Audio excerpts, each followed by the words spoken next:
Estas declaraciones y sobre la activación de la Carta Democrática en Venezuela. Por eso, a esta hora, saludamos a Idania Chirino, directora de contenido de NTN 24, directora además de este espacio La Tarde, quien se encuentra en nuestros estudios en Miami. Idania, muy buenas tardes, adelante con toda la información. Sé que usted tiene un invitado que nos va a aclarar todas estas dudas.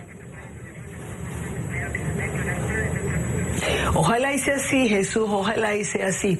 Gracias, estamos, como bien lo decía Jesús Prado, en nuestros estudios en Miami, y tendremos algunos segmentos del programa de hoy hechos desde aquí. Y nos acompaña Carlos Vecchio, coordinador internacional del partido Voluntad Popular. Carlos, bienvenido, buena tarde. Gracias, Dani, un placer. Decía Jesús hace unos minutos que quizás tú nos pudieras aclarar lo relativo a los términos que se están manejando a efectos de lo que fue la reunión de la OEA.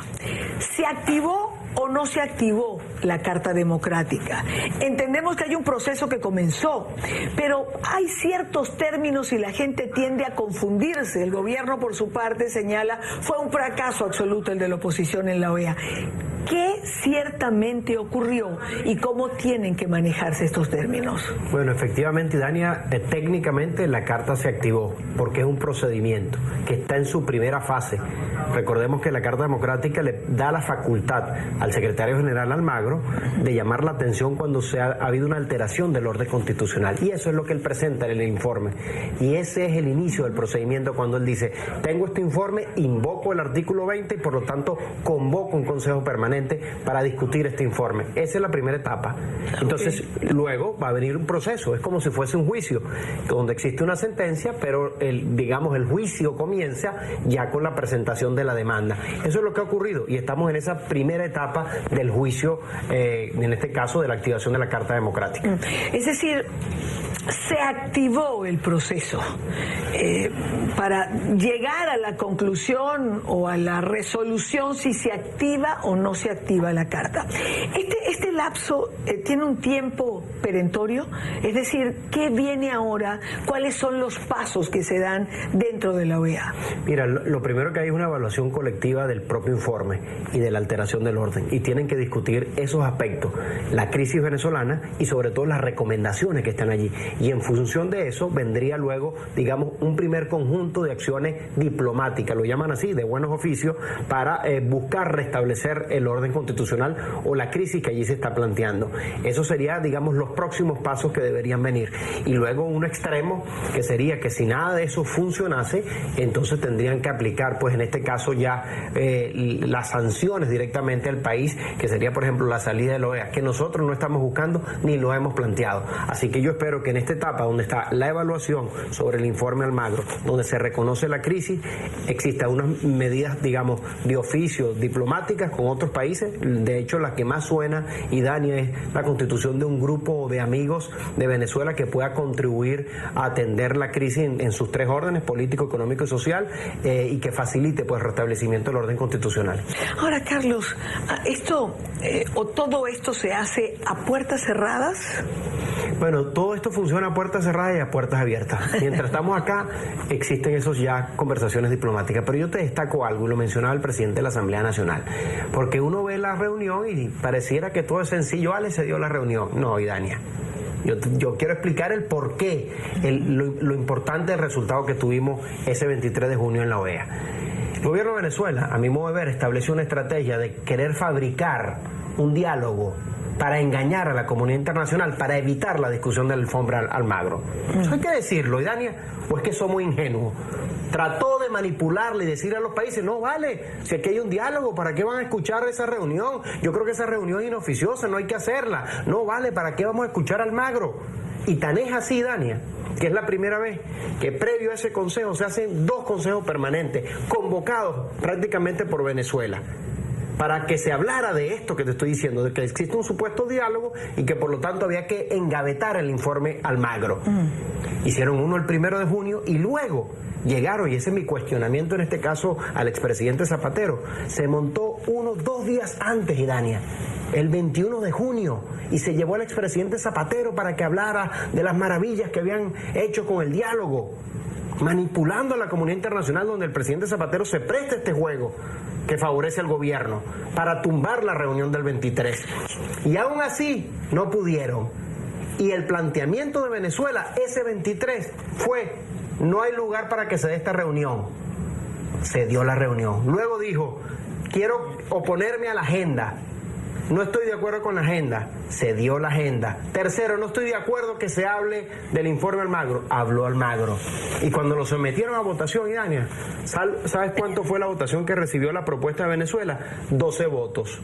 En contra de 20 países que sí estaban de acuerdo en llevar la agenda, y por eso nosotros decimos que hay el inicio de la activación de la carta, pero sobre todo te narro todo esto porque el gobierno hizo todo para impedirlo, claro, y no pudo. Digamos, lo que pasa para el grueso de la población en Venezuela que quizás no tenga toda esta información, y cuando el gobierno señala y dice fue un fracaso la invocación de la carta, es justo por desconocimiento, es decir, claro, la gente o la mayoría de la gente no sabe que se activó un proceso. Las cosas se plantearon de tal manera que se llegó a pensar en un momento que Venezuela podía salir sancionada de inmediato, y eso no es así. Es porque estamos, claro, por etapas. Y esto es una primera etapa. Pero fíjate algo importante, Idania, que entendamos. La lucha hay que darla en dos planos. El más importante es el nacional que estamos haciendo allá. Y por eso yo he dicho que nosotros tenemos dos buenas noticias que son muy malas para Maduro. La primera es que logramos activar el referéndum revocatorio recogiendo la firma. Y lo otro importante es que el gobierno de Venezuela quería que se evitara o separara la discusión de la crisis. Y los gobiernos de la OEA no pudieron evitar la discusión de la crisis porque es demasiado obvia. Entonces, esa crisis que hoy tenemos, lo que estamos buscando en el plano internacional es un acompañamiento de nuestra lucha. Y uno de los planteamientos del informe, y que ya lo han dicho varias cancillerías, es la posibilidad de hacer el revocatorio en el año 2016. De manera que es una lucha nacional con un acompañamiento internacional. Y que estamos en una primera etapa. Y debo decir que quizás a nosotros en el mundo diplomático nos gustaría que las cosas fuesen más rápido. Lamentablemente no lo son. Dicen que la diplomacia es la distancia más larga para llegar entre dos puntos. Y es así porque los caminos son mucho más lentos.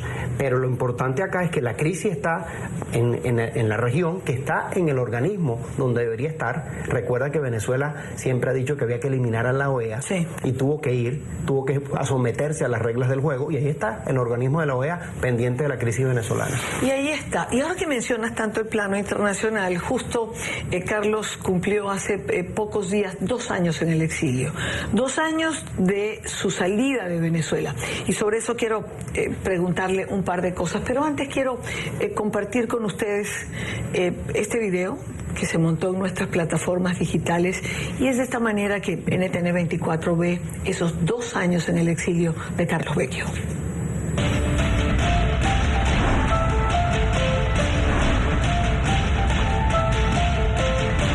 Este grito de libertad que se escucha en Caracas también está retumbando hoy en Maturí, Mérida, Barquisimeto, Valencia, en todo el pueblo de Venezuela que pide a gritos libertad, libertad, libertad. El dirigente nacional de Voluntad Popular, Carlos Vecchio, ha acompañado a Leopoldo López en su lucha contra el régimen venezolano a un precio muy alto: el exilio, el exilio.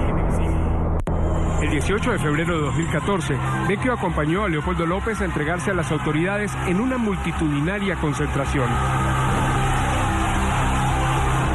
Contrainteligencia militar había asaltado la sede de Voluntad Popular preguntando por su paradero.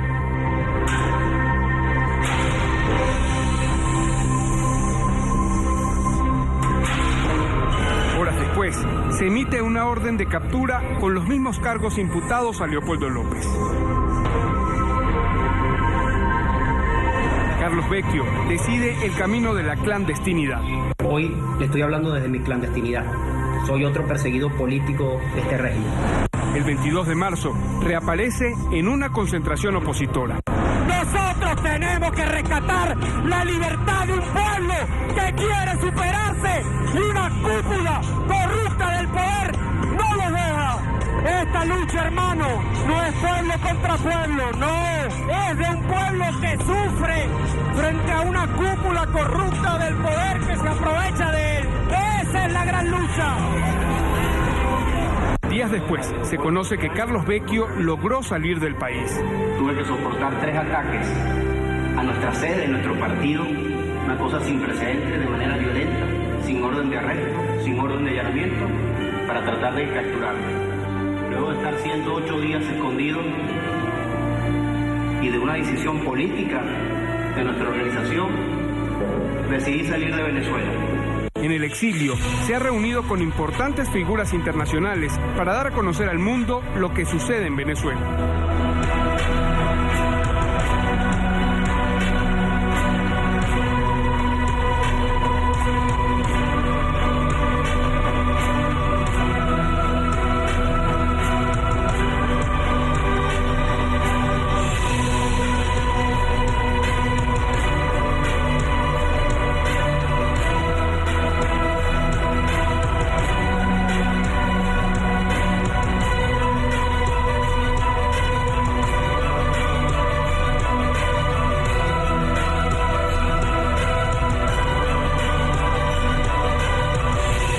Durante mucho tiempo nosotros estuvimos pensando en Voluntad Popular, cuál era el rol que nos tocaba cuando iniciara la persecución.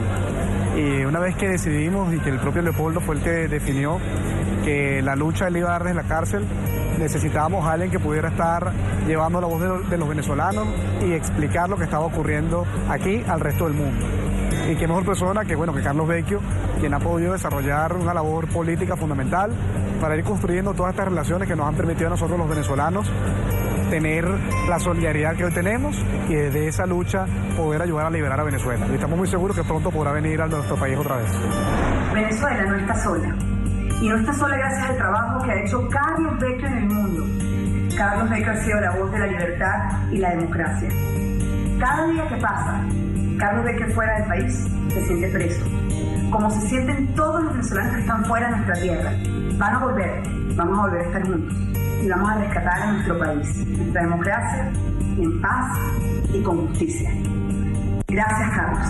Y con el favor de Dios, Venezuela tendrá un nuevo nacimiento de libertad, tal y como se recoge en nuestra acta de independencia, para decirle al mundo que este pueblo va a vivir y morir libre en la tierra de Bolívar.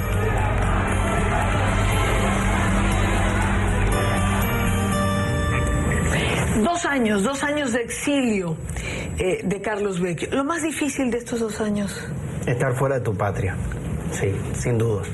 De tus raíces, de tu cultura, de tu comida y sobre todo de querer haciendo lo que tú quieres hacer en tu tierra, ¿no? De darle lo que tú quieras, Idania, que es servir a la gente y procurar el cambio político. Pero he tratado de compensarlo desde aquí. Y parte de la decisión que tomamos al salir fue esa, de llevar la voz en el mundo para decir lo que está pasando. Y puedo decir que, por supuesto, no es un trabajo solo, individual, no es un trabajo de muchas personas, pero podemos decir que hoy, después de 2 años, hoy la comunidad internacional reconoce la crisis, reconoce la violación de los derechos humanos y entiende que el pueblo de Venezuela está buscando un cambio de gobierno. ¿Cuántos viajes, cuántas reuniones, cuántos encuentros, presidentes, parlamentos, a personalidades particulares dentro de cada país? Oye, hoy no tengo la cifra, pero son muchos países, muchos líderes, muchos congresos, muchos medios de comunicación, muchos expresidentes y sobre todo mucha gente dispuesta a colaborar. Sobre todo resalto los venezolanos. Lo que yo he hecho acá no lo hubiese podido hacer sin los venezolanos en el exterior, porque cada vez que voy a un país están allí organizados con la gente, con los partidos, con la gente influyente que nos han permitido a nosotros llevar una agenda, para que tú veas lo valioso que son también los venezolanos que hoy están en el exterior, que muchas veces nos preguntan, bueno, ¿y cómo contribuimos? En el país donde está, tienes que tener los contactos con los partidos políticos, tienes que tener contacto con el gobierno, con los medios de comunicación y tienes que mantenerlos informados de lo que está ocurriendo y que ellos puedan influir en los gobiernos para que hagan de eso una política doméstica y de verdad puedan tener un resultado a nivel internacional. Carlos, gracias como siempre por acompañarnos. Gracias a ti por ese video, de verdad que te lo agradezco mucho y bueno, es parte del esfuerzo que tú como venezolana también estás haciendo. Muchas gracias.